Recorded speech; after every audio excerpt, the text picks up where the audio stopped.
School रे एबे विद्यालय रे शिक्षा अच्छी किंतु चरित्र नहीं जानते ना नहीं वर्तमान सब किसी अच्छी किंतु चरित्र नहीं से कह जाए था बोझे गुण हजार चरित्र नथिले सबू असार है ताले आपण मानक ये सब कहबार कौन आ गोटे छोट कहानी विषय कहूँ जे गोटे गाँव रे नदी कूल गोटे नाउरिया कौन करथिला गोटे दिन से डंगा तार डंगा बांधिकी तार पेट पोषे गोटे दिन कौन कले पाखक 3 जन व्यक्ति आसिले है से तार कूल बसी थाए 3 जन व्यक्ति आसिले से 3 जन व्यक्ति आसी कहले नाविक भाई आमको टिके सेपार को पारी करदेव काम ही से डंगार से 3 जन बसी गले से 3 जन किए से 3 जन भितर जड़े हेले विद्वान है पंडित बोले जहाँ कह जाए जड़े ज्योतिष जड़े किए वैज्ञानिक साइंटिस्ट है 3 जन व्यक्ति थे डंगा बाह्य भितर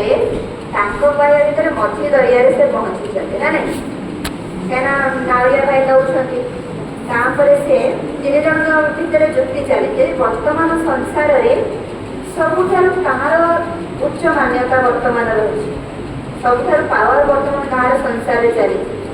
जी पंडित कहले वर्तमान शास्त्र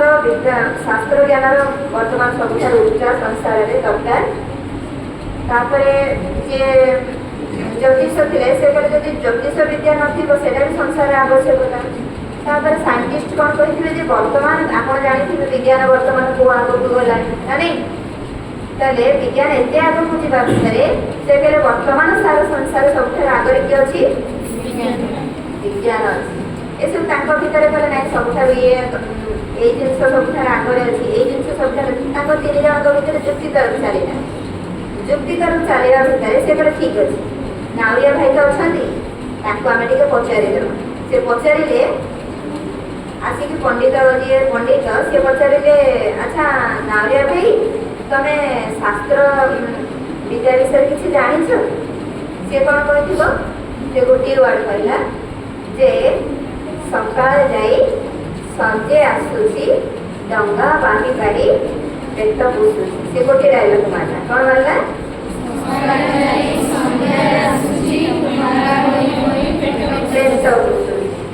आज्ञा मत ए शास्त्र ज्ञान विषय किसी भी जना ना से गला ठीक अच्छे पंडित कौन कहला तुमको जब शास्त्र ज्ञान विषय किसी जना ना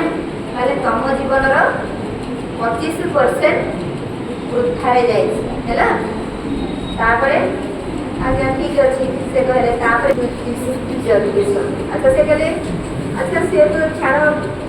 पंडित शास्त्र ज्ञान विषय तुम ज्योतिष विद्या विषय किसी जाच कि नाई आज्ञा भी से गोटाए कथा कहले कौन कहले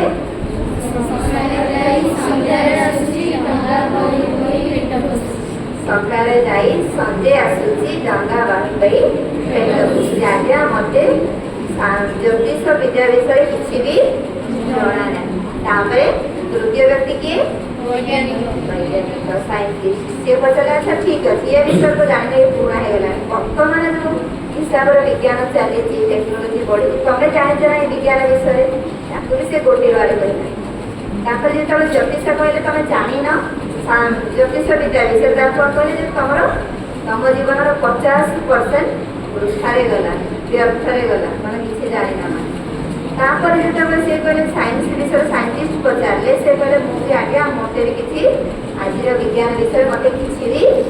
जना ना से कहले तुम्हें जदि से भी से गोटे कथा कहले आज्ञा मुझे जाऊँगी कौन जाऊँगी सकाले जाई संजे आसूची डंगा बाही पाई पेट पोषुची से कहले अच्छा तुम या विषय जब जान आज विज्ञान विषय तुम जब जान तुम जीवन 75% व्यर्थ माने वृथारे गला तापर आसिले बहुत जोर से तूफान आसला है बहुत जोर से जो तूफान आसला से कौन है डंगा हलिबार लगे तापर नाउरिया भाई कौन कहे आज्ञा आपण माने पहरिबा जानी तो ସେମାନେ କ'ଣ 3 ଜଣ କହିଥିବେ? ନା କହିଦେଲେ କହିଲେ ନାଇଁ କାଉରିଆ ଭାଇ ଆମେ ପହଁରିବା ଜାଣିନୁ। ସେ କହିଲେ ଆଚ୍ଛା ତମେ ଯଦି ପହଁରିବା ଜାଣିନ ତାହେଲେ ତମ ଜୀବନ କେତେ ପରସେଣ୍ଟ ବୃଥା? କେତେ ପରସେଣ୍ଟ ବୃଥା? 100% ବୃଥା ହେଲା। ତାମାନେ ନଦୀ ମଝିରେ ଯଦି ଆମେ ପହଁରିବା ଜାଣିନେ ତାହେଲେ ବାତ୍ୟା ଆସିଲା ତାହେଲେ କ'ଣ କରିବା? ଆମ ଜୀବନ ପୁରା ସେଠି ବୁଡ଼ିଯିବ। ଏ କାହାଣୀରୁ ଆପଣମାନେ କ'ଣ ଶିଖିଲେ? ଯେ ସଂସାରରେ ବହୁତ କିଛି ବର୍ତ୍ତମାନ ଅଛି, ଆପଣମାନଙ୍କ ପାଇଁ କୌଣସି ଜିନିଷର କମି ନାହିଁ। ଦେଖନ୍ତୁ ଆଜିର ବିଜ୍ଞାନ ଆମେ ପାଠ ପଢ଼ିଲା ବେଳେ ସ୍ଲେଟ ଚକଡ଼ିରେ କିମ୍ବା ପେନ୍ରେ ପେନସିଲରେ ପାଠ ପଢ଼ିଲେ, ଆପଣମାନେ ଏବେ କେଉଁଠି ପାଠ ପଢ଼ୁଛନ୍ତି? କୋଉଥିରେ? ଆପଣଙ୍କ ପାଇଁ ବ୍ଲାକ୍ ବୋର୍ଡ ବି ନାହିଁ, ଆପଣମାନଙ୍କ ପାଇଁ ପୁରା ସ୍ମାର୍ଟ ବୋର୍ଡ ହେଲା। ଆପଣମାନଙ୍କ ପାଇଁ ସବୁ ଜ୍ଞାନ ଆପଣମାନଙ୍କ ପାଖରେ ଅଛି, କିନ୍ତୁ ବର୍ତ୍ତମାନ ସମସ୍ତଙ୍କ ଭିତରେ କ'ଣ ନାହିଁ? ଆଧ୍ୟାତ୍ମିକ ଜ୍ଞାନ ହିଁ ନାହିଁ, ଯୋଉଟା ଆମ ଜୀବନରେ ବହୁତ ଆବଶ୍ୟକ ହେଲା। ଜୀବନରେ ଭଲ ଶିକ୍ଷାକୁ ଧାରଣ କରିବେ ହେଲା। ଆମର ଗୋଟେ 5 ମିନିଟର ଶପଥ ପାଠ ଅଛି ହେଲା, ତାକୁ ଆମେ